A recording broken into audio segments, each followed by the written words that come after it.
Hi friends, welcome back. I'm going to start the review of my last paycheck budget by saying that I'm not having fun right now. I mean, of course I'm not. I have literally zero wiggle room in my budget, but still, I alternate between being super motivated and feeling entirely overwhelmed approximately every 3 hours. Anyway, moving right into it, my income for my last paycheck was what it usually is, $2,717.09 versus my budgeted amount of $2,717. My fixed expenses were also as expected, coming in at an actual total of $907.71 versus a budgeted amount of $920. This brought me in at a leftover total of $1,809.38 versus a budgeted total of $1,797, primarily due to rounding and some slight variations on my rent and my storage unit rent. Moving down to my variable expenses, these are slightly different than what I budgeted because my therapy sessions slipped into the pay period that we're budgeting for in this video. They were also off cycle on their billing, so I've only been charged for half of the appointment, which came out to $25 instead of $50, but the difference will slip into my most recent paycheck, so it ends up netting out to zero. Otherwise, I came in at $68.35 versus my budgeted amount of $75 for gas, and my total variable expenses ended up being $146.35 versus a budgeted amount of $178. This brought my leftover total to $1,663.03 versus a budgeted amount of $1,619. I did have a charge I forgot about hit my debit card for my USEF membership, which is the governing body for equestrian sports in the US, but I'm not counting that in this budget because I'm going to reimburse myself for that from my horse's bank account. I do need to remember to move that recurring charge to his debit card though. My savings were exactly as expected at $985, which brought my leftover total to $678.03 versus the budgeted amount of $633. I only had one debt payment from this paycheck, which went to my bank Visa and totaled $595. This brought my final leftover balance to $83.03 versus a budgeted amount of $38, so roughly $45 higher. But again, that's largely due to my therapy session, so that's just shifting to my next paycheck. And I didn't fill this out, so we're going to do that right now. Moving on to my next paycheck, which came through last Friday. I'm a few days late filming this because we were prepping for the holidays all weekend. As per usual, my budgeted paycheck amount is $2,717, so nothing has changed there. I do have a slight change to my fixed expenses. I mentioned about a month ago that I might cancel one or both of the YouTube memberships that would hit in this pay period, depending on how much I watched before this renewal. And while I did watch one, I didn't really use the other at all, so I have canceled it for the time being. I do love the creator in question, but I obviously don't really have the wiggle room in my budget right now for something that I don't use, so that's gone. All that we have this pay period is the membership that I am keeping, my YouTube Premium subscription and my New York Times subscription, which brings my fixed expenses in at $34 and brings my leftover amount to $2,683. My variable expenses remain incredibly unexciting. As I already mentioned, my therapy session from my last budget primarily shifted to this one, so I am putting that in here at $100 instead of the usual $50, which is the only change. Gas is staying at its budgeted amount of $75, and I am keeping my food budget at $20. My total budgeted variable expenses are $195, which brings my leftover amount to $2,488. Moving on to savings, they are going to be the same total as usual.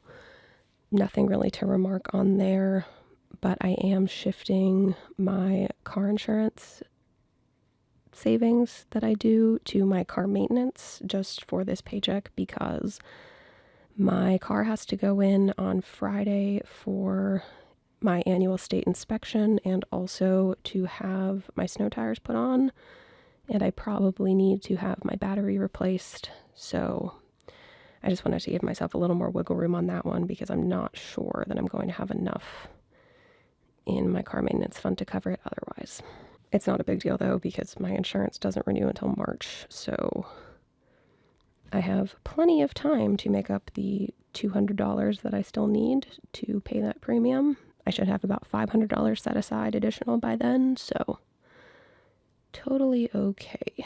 Regardless, that brings my leftover amount down to $1,503. Moving on to my debt payments, where things have changed. It turns out I was wrong about my Chase card. The interest rate did go up by 2.5%, but only on new purchases. The balance I'm carrying is still the old rate of 24.49%, which is still very high, don't get me wrong, but it's lower than the rate on my One Discover card. So we are back to putting all the extra payments toward that card instead. Because of that, I will be putting my usual $55 to my credit union Visa, $600 to my Chase as originally planned when I started making these videos, $520 to my other Discover card, $52 to Affirm to pay off my sewing machine, and a total of $222 to my highest interest Discover card, which is split here between the minimum payment and the extra. The timing on this is weird though, because I have to hold my minimum payment on that and my other Discover card until those statement periods close in the next week or so, just because of how that timing worked out relative to my pay schedule.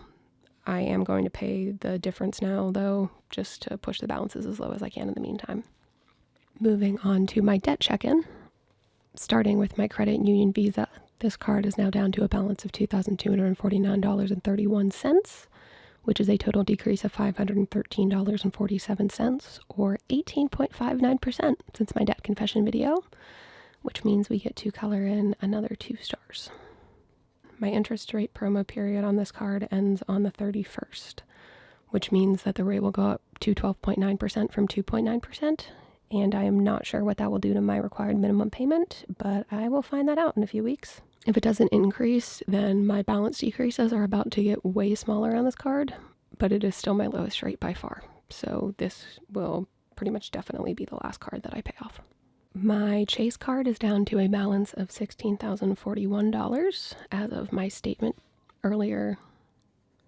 My Chase card is down to a balance of $16,041 as of my statement last week, which is a total decrease of $1,060.78, or 6.2% since my debt confession video, which is also letting us color in 2 stars on here. The payment from the paycheck that we just budgeted will bring this balance below $16,000 for my next statement, but we can talk about that once it closes, which will not be until January.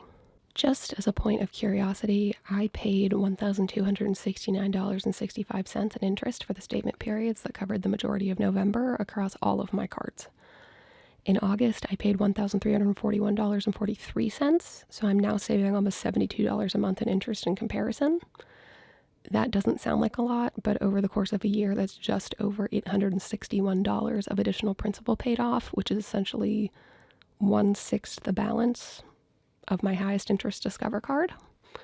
I have to treat this experience the same way I treat running on the treadmill when I can't get outside, which is to say that I spend my entire workout doing math with both the distance and the time to calculate how close I am to being done. It doesn't make it go any faster, but it does make me feel like I'm doing something, so that helps. My bingo board is all laid out, so I'm hoping to film my 2026 financial bingo video soon. Hopefully that will be coming in the next week or so. And I've got a few other ideas floating around for videos other than just my paycheck budgets. So you guys will hopefully be hearing from me essentially weekly through at least the end of January.